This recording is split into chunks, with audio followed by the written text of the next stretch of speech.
right, got another break here, so we'll continue on. Um, Again, we're talking about The New Class War by Michael Lind. Um, these are my quotations that I took from it, and they're probably the best. They're probably the most important parts. I hope. So the next one is the Industrial Revolution did not replace class systems in the West with classless meritocratic societies. It replaced the old, mostly hereditary class system consisting of landlords and peasants with a new, mostly hereditary class system consisting of managers and proles, in which degrees are the new titles of nobility and diplomas the new coat of arms. Uh, Pretty self explanatory. The new class war is not a global class war. It consists of struggles in particular Western nations among local overclasses and local working classes, struggles that happen to be taking place in many nations at the same time. Again, pretty self explanatory. William James. William Jennings Bryan, the leading agrarian populist of the late 19th and early 20th century, would have approved, having declared, "The great cities rest upon our broad and fertile prairies. Burn down your cities and leave our farms, and your cities will spring up again as if by magic. But destroy our farms, and grass will grow in the streets of every city in the country." I don't know why I took that one. I think that one's lacking context.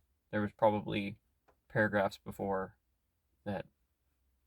Uh, Sometimes it's you're highlighting things, and uh, you would just be highlighting like whole chapters, because sometimes things are just that good, and ideas take a while to unravel.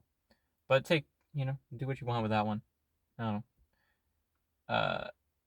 I think I just like that because I'm from a rural community, a farming community. My dad was a farmer, so uh, he always calls people in cities "cityots" because they think their food comes from the grocery store instead of, they don't understand the vast supply chain network that uh, needs to exist in order for them to uh, get their quinoa or whatever. I don't know what hipsters eat now.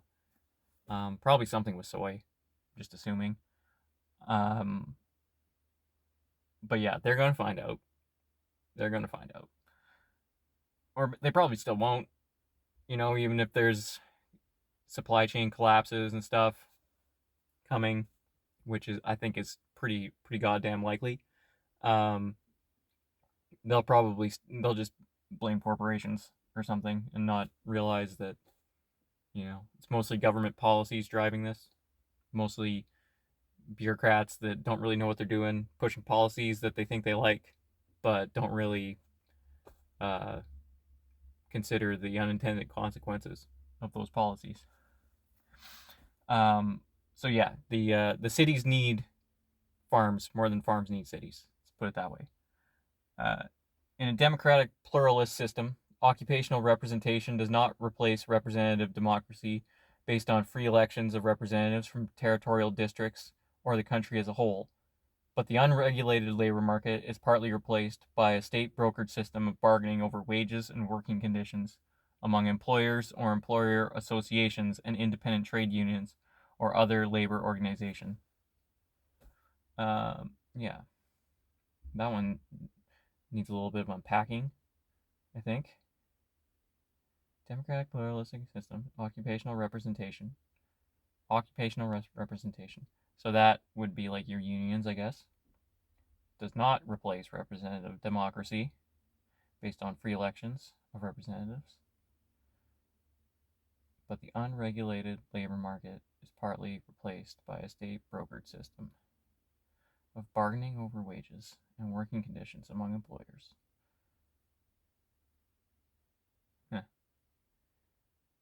Well, like I said, sometimes I just highlight things and I don't even know what they mean. Neoliberalism is a synthesis of the free market economic liberalism of the libertarian right and the cultural liberalism of the bohemian academic left. Its economic model, based on global tax, regulatory, and labor arbitrage, weakens both democratic nation states and national working class majorities.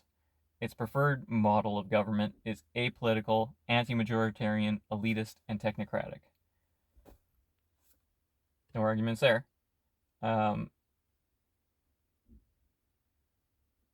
yeah, I'm I'm I'm pretty free market generally. Um, I think most of the time when government tries to regulate markets and stuff like that, they do a terrible job. I subscribe more to Austrian School of Economics, Austrian Chicago School, but leaning more towards Austrian as I get older. Um, and yeah, I was always more liberal growing up because I liked drugs and didn't hate gay people. Um, but now it's like I'm starting to see the decay of the culture, and the degeneracy is just kind of getting out of control to the point where um, we're expected to tolerate kind of just unmitigated degeneracy. So I don't think that's good, really. I don't think it leads to good outcomes. I think it just kind of makes people give in to their hedonistic pleasures, and when you do that, eventually it's just, you know, disease and other things that are not good. I'm gonna get back to work here, but we can rock off a couple more. Tax arbitrage is the practice by which firms take advantage of differences in tax rates and subsidies in different countries in order to similarly boost profits without boosting productivity. Yeah, okay. Definitely. Definitely. It's like, you know, how it's why nobody really cracks down on China. Cause uh, you know, where do you want to pay uh non-slave wages for sneakers? I don't think so. They're gonna be like at least twice as much. Whereas, you know, you get some weird Muslims to make them for you. Savings, great savings, just for the low price of human suffering. Um, the economic sectors chosen by Western governments for arbitrage and harmonization reflect the interests not of national working class majorities, but of national managerial elites. Harmonizing labor standards or wages would undercut the corporate search for the cheapest labor, while transnational crackdowns on tax avoidance would thwart the strategy of tax arbitrage by transnational firms. Instead, the emphasis in harmonization policy has been on common industrial standards, the liberalization of financial systems, and intellectual property rights, including pharmaceutical patents. These kind of harmonization benefits transnational firms, investors on Wall Street or in the City of London, and the holders of intellectual property rights in Silicon Valley and the pharmaceutical industry. Well, we're seeing a whole lot of that these days. Um, yeah. So, you know, basically that's how things are set up. Okay, we'll do one more, then I gotta go back to work. Counter-majoritarian, rights-based liberalism pushed too far becomes anti-democratic liberalism. Many of the institutions important to citizens in democracies are subtly altered in delegitimated in a society in which communal interests must be justified exclusively in terms of this or that individual right.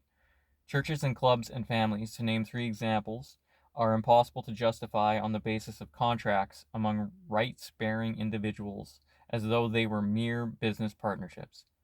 So are institutions like labor unions that magnify working class power by existing in a third realm of collective bargaining between individual rights and majority rule and can function only if membership is more or less compulsory. It is also difficult for a rights-based philosophy to legitimize the nation state as a community that can demand loyalty and sacrifice from its members. Yeah. So that's some stuff to chew on, I guess. I don't have a comment for that, but it's interesting.